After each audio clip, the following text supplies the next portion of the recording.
अगर आपके माता पिता आपके लिए कोई सेल्फ एक्वायर्ड प्रॉपर्टी छोड़ के इस दुनिया से चले गए हैं या कोई ऐसी एंसेस्ट्रल प्रॉपर्टी है जिस पे आपका लीगली हक है और आपके घर वाले या आपके रिलेटिव्स उन प्रॉपर्टीज़ पे कब्जा करके बैठ गए और लाख मांगने के बावजूद भी वो लोग आपका हिस्सा नहीं दे रहे हैं, तो मैं एडवोकेट आपको आज बताऊंगा कि इन सिचुएशंस में आप लीगली अपना हिस्सा किस तरह ले सकते हैं। तो चलिए शुरू करते हैं।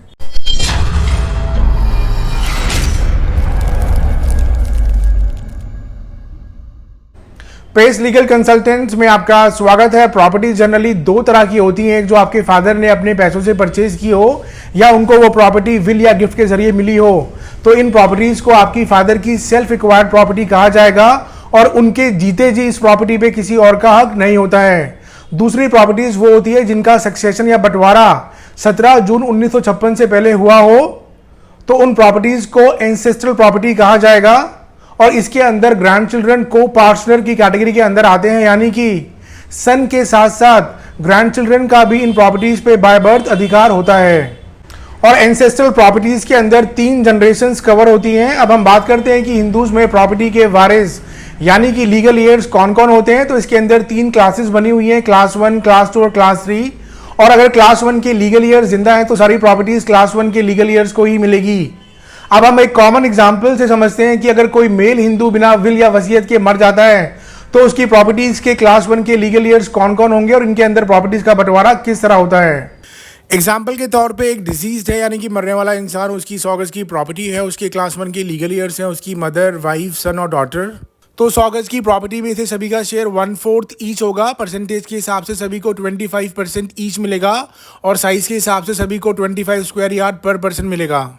और इसी एग्जाम्पल के अंदर बहुत सारे सिनेरियोज हो सकते हैं। फॉर एग्जाम्पल मरने वाले इंसान की मदर जिंदा नहीं है तो फिर सारी प्रॉपर्टी वाइफ, बेटा और बेटी के अंदर इक्वली बढ़ जाएगी, और अगर वाइफ भी जिंदा नहीं है तो फिर सारी प्रॉपर्टी सन और डॉटर के अंदर इक्वली बढ़ जाएगी। अब हम बात करते हैं कि डॉटर्स यानी कि बेटियों का प्रॉपर्टीज में से किस तरह का शेयर्स और राइट होते हैं। अगर आप एक बेटी हैं, फिर चाहे आप मैरिड हो या अनमैरिड, आपका आपके फादर की सेल्फ एक्वायर्ड प्रॉपर्टी या जो प्रॉपर्टी सेल्फ एक्वायर्ड की कैटेगरीज के अंदर आती हैं और साथ में सभी एंसेस्ट्रल प्रॉपर्टीज के अंदर से आपको शेयर मिलेगा। और यही बात ऑनरेबल सुप्रीम कोर्ट ने अपने landmark judgment Vineeta Sharma versus Rakesh Sharma के अंदर साफ साफ बताया गया है कि द हिंदू सक्सेशन एक्ट 1956 के सेक्शन 6 के हिसाब से सभी बेटियां को पार्टनर की कैटेगरी के अंदर आएंगी और इनको सभी एंसेस्ट्रल प्रॉपर्टीज के अंदर से शेयर मिलेगा।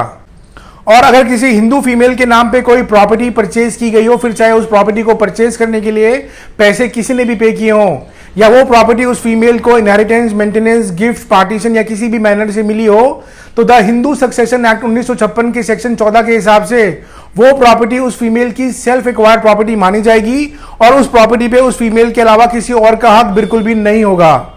अब हम बात करते हैं उन महिलाओं के बारे में जिनके हस्बैंड की डेथ होगी, यानी कि उनके हस्बैंड इस दुनिया में नहीं रहे हैं और अपने हस्बैंड की डेथ के बाद इन महिलाओं ने अपनी सेकंड मैरिज कहीं और कर ली है। तो सेकंड मैरिज करने के बावजूद भी ये महिलाएं अपने डिजीज हस्बैंड की प्रॉपर्टी में लीगल ईयर रहेंगी, यानी कि इन महिलाओं को अपने डिजीज हस्बैंड की प्रॉपर्टी में से हिस्सा मिलेगा।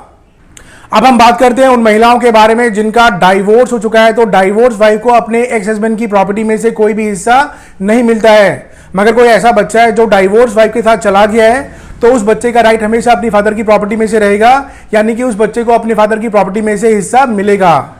अब हम बात करते हैं कि अगर किसी प्रॉपर्टी में आपका लीगल हिस्सा है और आपके घर वाले उस प्रॉपर्टी पे कब्जा करके बैठ गए या आपका शेयर देने में कोई भी आनाकानी करते हैं, तो इस केस में आपको एक एक्सपर्ट एडवोकेट हायर करना होगा जो कंसर्न कोर्ट में suit for partition, possession, damages और इंजंक्शन फाइल कर देगा और फिर इसका ट्रायल चलेगा। और ट्रायल के दौरान भी सभी पार्टीज मीडिएशन में जाके इसके अंदर समझौता कर सकती हैं।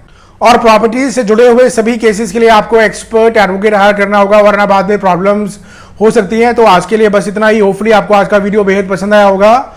किसी भी लीगल इन्फॉर्मेशन के लिए आप हमें कभी भी कॉल या व्हाट्सएप कर सकते हैं। हमारा नंबर है 8826484040 या आप हमारी वेबसाइट pacelegalconsultants.com पर भी लॉगिन कर सकते हैं या कमेंट करके अपना कोई भी क्वेश्चन पूछ सकते हैं। आप इस वीडियो को सब्सक्राइब, लाइक और शेयर जरूर कीजिए। हम इसी तरह आपकी लीगल नॉलेज बढ़ाते रहेंगे। आप सभी का बहुत बहुत शुक्रिया। Thank you, bye bye, take care.